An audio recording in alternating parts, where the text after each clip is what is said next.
Welcome to How You Livin', a transformative podcast featuring best-selling author, inspirational speaker, and minister, Dr. Rick Rigsby. And now, Dr. Rick.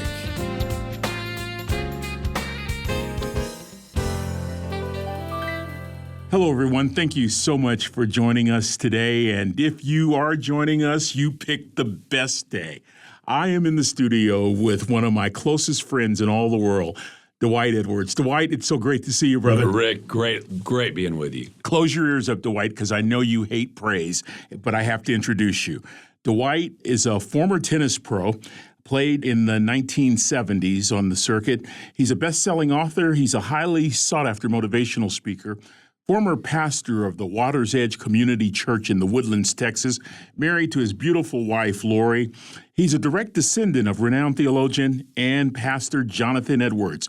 You may recall Jonathan Edwards' famous sermon, Sinners in the Hands of an Angry God.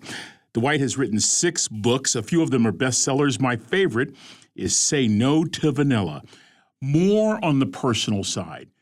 For 30 years now, Dwight has been one of my closest friends. He is one of my mentors. He can tell you the good, the bad, the ugly.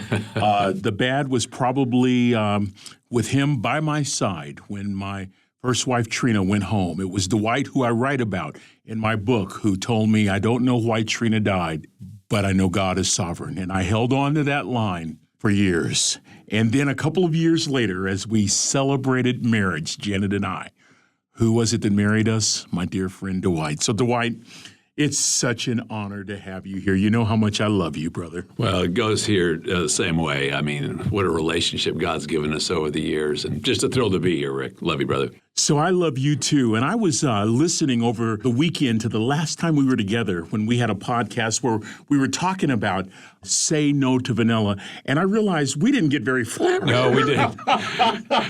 We did not. Here's the bottom line, Dwight. You have devoted a lot of time into encouraging people all over the world from every walk of life to live their best life. So, what's the big deal about vanilla? What's so wrong with vanilla? Well, to all the vanilla lovers out there, let me just say this is not a diss on vanilla per se.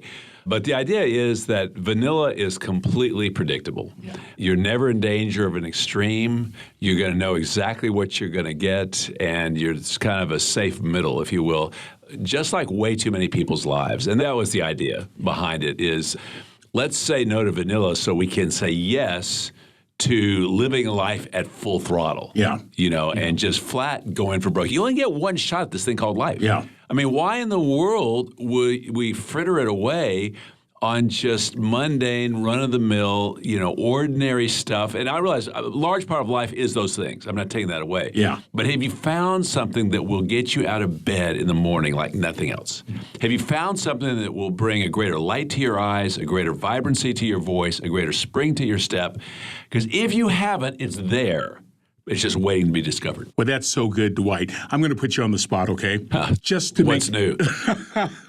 Just to make that point, I want you to give the illustration of the man with the hunting dog that was really surprised by what his dog did. Yeah, I have a good friend that has a dog who's, don't know why they haven't put the poor dog down. He's so old. And you go over to his house and you see this dog is just riddled with arthritis and can barely make it to its water bowl and back. And it's sad almost to watch.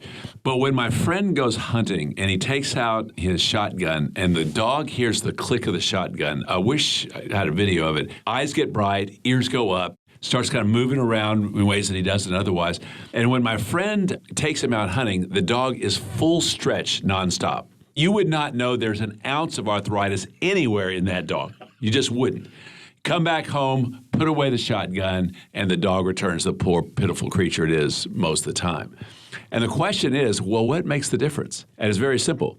That dog is a hunting dog. Its parents didn't teach it to hunt. It didn't go to school to learn how to hunt. It's its DNA. It's what he's made to do. By the way, our website has a video on this that's about 3 minutes long. It's a great so it's vanillabusters.com, and you can just go on and watch the video. So I like to ask the question, have you heard the click of the shotgun for you? Yes. For you. Because that's going to vary dramatically from person to person. I've got another friend who has a dog, and that dog, the only time it can relax is when everybody in the family is together at the table. If different members of the family are off in another room, it's kind of walking around, it's a bit antsy, but get everybody together, goes off to the side, lays down, and is fine. Why? Because it's a herding dog. Wow. And it didn't go to school to learn how to herd. Its parents didn't teach it how to herd. It's its DNA. And the click of the shotguns means nothing to this dog. And family reunions mean nothing to the dog that is the click of the shotgun dog. And I just think that's how life is all of us have is something that will light our fire, if you will, that we will do better than anything else in our gift, talent, passion mix. Blessed is the man, blessed is the woman who's found what that is. That's so good, Dwight. So it is really incumbent upon those of us who want to go to that next level to find and hear and respond to the click of the shotgun in our lives. That's exactly. your point. Exactly. And I'm not saying that you find it overnight. Now, Solzhenitsyn at age 14 said, I knew I was born to write. That's young to have found that. But he did, and he rode that for all that it's worth. But everybody has something, and I think maybe the hardest part of, kind of landing on what that is having enough courage to admit that's what I really want to do. Yeah. Because normally practicality assassinates that dream. And what I mean by that is we begin to think, okay, what would I most want? No, I could never do that. Where we live, we could never do that. I could never make enough money, on and on. And practicality matters, so I'm not taking that away.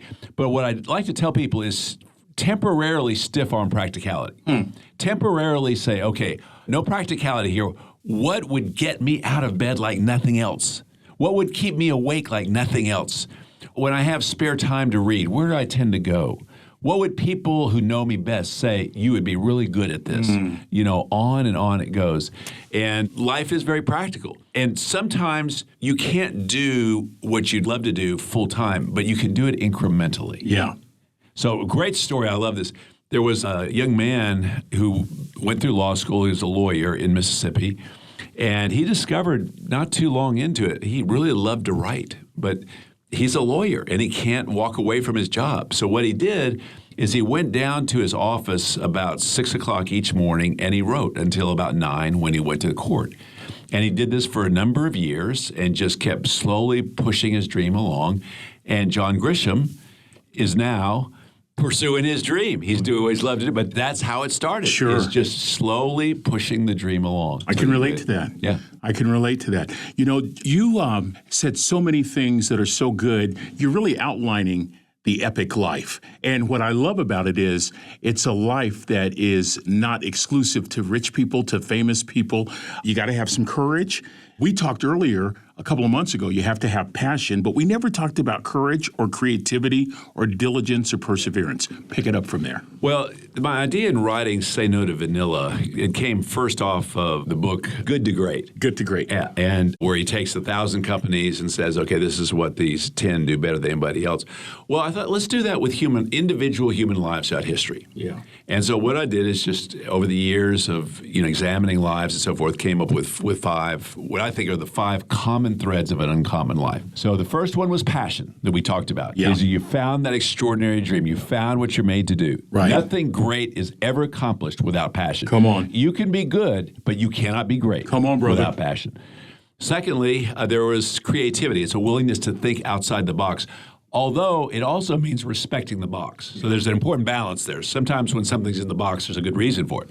But it's saying I'm not going to be controlled by that. So Sure. it's just a willingness to think outside the box. We call it creativity. The third is basically risk-taking. It's what I call courage. And it's the willingness to take the risk. And then that's followed up by the key issues of diligence, the sweat equity that's going to cost. Anything of significance is going to cost. Yeah. And it's going to cost over a long period, and that's where perseverance, number 5, comes in. Yeah. And so basically it's just showing, life after life after life after life that were extraordinary. Those tend to be the common 5 that you find. Dwight, those all sound awesome. But why do people shy away from living an epic life? Is it because they are, I think you mentioned, you have to have the courage to make the choice to do it. Would that be the single reason right there? Yeah, I think that's a huge part of it, is having the courage to go down deep enough and say, you know what, this is what I love. No, this is what I was meant to do. And let me just say, there's a difference between saying this is what I'd like to do and this is what I was meant to do. Wow. So that's very, very important. Yeah. I would like to sing like Andrea Bocelli. Yeah. I would love that. What a high that would be. It's never going to happen. It's never going to happen in this lifetime. Ask anybody who's ever heard me sing. Yeah, I know. It's done. It's over. You're right. The battle is lost. So, but finding, what it is that, for whatever reason, communication just lights my fire, whether it's teaching or writing, for whatever reason, But I didn't go looking for that. It found me. So I like to say your extraordinary dream will find you more than you will find it. I have often said, much to your consternation, that you're the best communicator that I know. Oh, brother, God help us. And I mean that. Your use of adjectives, your use of the English language, your ability to paint a picture. It has been my honor and education to be mentored by you. I have to agree with you. I think your purpose will find you. Yes. And I want to really encourage people that are listening, especially if you find yourself at a job that you think is a dead-end job or you don't seem to be getting far enough down the line as fast as you would like to go. Think about the words that Dwight's saying. Your purpose really will find you. For 40 years of my life, I made life about me. And then you were there during the worst day of my life. I literally discovered my purpose at the casket of a wife. And it was when I remember I sensed in my heart, God say, do you trust me? And I remember my profound spiritual lesson or answer. I don't like you right now. I love it. But I trust you. And I can remember this as clear as I sensed it in my heart 25 years ago. If you trust me, I will use your pain to display my glory, to encourage, help, and uplift people with hope all over the world. My purpose found me despite me. That's not an excuse to stop working. It's not an excuse to stop going. That's really motivation to stay at it. Dwight, would you encourage people to stay at it? Stay at it. I promise you this. Wherever you are, your best days are still ahead. Wow. You've never taken more hits. You've never gained more wisdom. You never had a better overall view of life than you have right now. There's no reason that your next days should not be your best days. I think to the day we die, we should be thinking in those kinds of terms. That's so good. We just have a few more moments here, but I love listening to you. I follow you. And once again, will you give the vanillabusters.com? You could have picked an easier title. This is true. Vanillabusters.com website again? Yeah, it's www.vanillabusters.com, all one word, vanillabusters.com. There's lots in store for you when you go to that webpage, friends. And I love listening to Dwight. I listen to him regularly.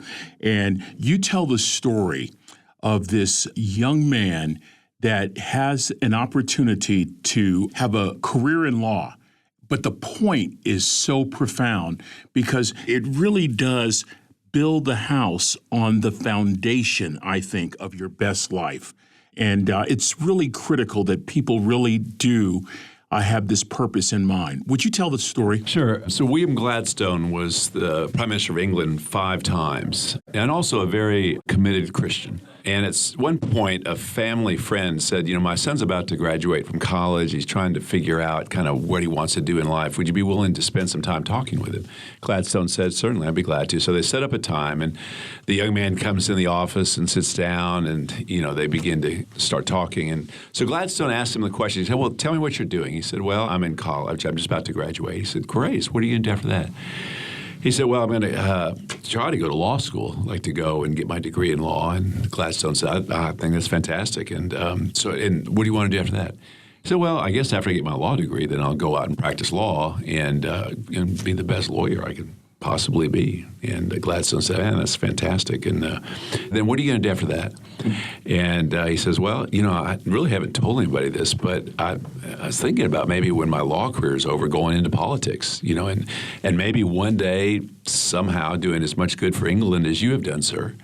And Gladstone said, that is a fantastic idea. I think that's a great plan. And so tell me, and then what do you want to do after that? And he said, well, I guess that at some point I'll retire. He said, yeah, I'm probably a good chance of that. And what do you want to do after that? He said, well, maybe, get a nice cottage by the sea, maybe do some writing, write my memoirs. I really hadn't thought too much about that. He said, I think that's a wonderful idea. And what do you want to do after that? And the young man said, I don't know, sir. I've never really thought that far down the line. I guess the time will come for me, as it does all men, that I'll die. And Gladstone says, well, you're right. The statistics of death are impressive, 1 out of 1. And what do you want to do after that? And he said, sir, I have to say I've never thought that far down the line. And Gladstone stood up. He had this massive right hand. He extended it to the young man. He said, young man, my advice to you is this. Go home, get down on your knees, open up your Bible. And when you see what God has to say about life from his point of view, start making your plans. And I don't know that there's any better advice that I could give anybody out there. That story always gives me chills, Dwight. And if you want to read stories and to listen to Dwight tell stories with keen insight like that, make sure you go to his website, www.vanillabusters.com. Brother, always an honor. It's so much fun to be with you, Rick. Love you, brother. I love you more, Dwight. Friends, I hope that you've been encouraged. I hope you've been inspired. I hope you've been uplifted. You know what I really hope? I hope that you've been freed from the chains and shackles of thinking that only the rich and the famous can live a life worth living, can live an epic life. Yes. You heard Dwight at the beginning of the broadcast say, it's what we're meant to be. It's in our DNA. The key is discovering it for ourselves and then having the courage to do it once we hear the click of the shotgun. Amen. Until we meet again, this is Dr. Rick, asking you the most important question I can ask you today. How you living? Are you ready to make an impact in your world right now? Do you want to stop existing and start living your best life right now? Dr. Rick wants to give you the first chapter of his best-selling book, Lessons from a Third Grade Dropout, absolutely free. Just go to www.rickrigsby.com/free gift to get the print or audiobook right now. This is the podcastfactory.com.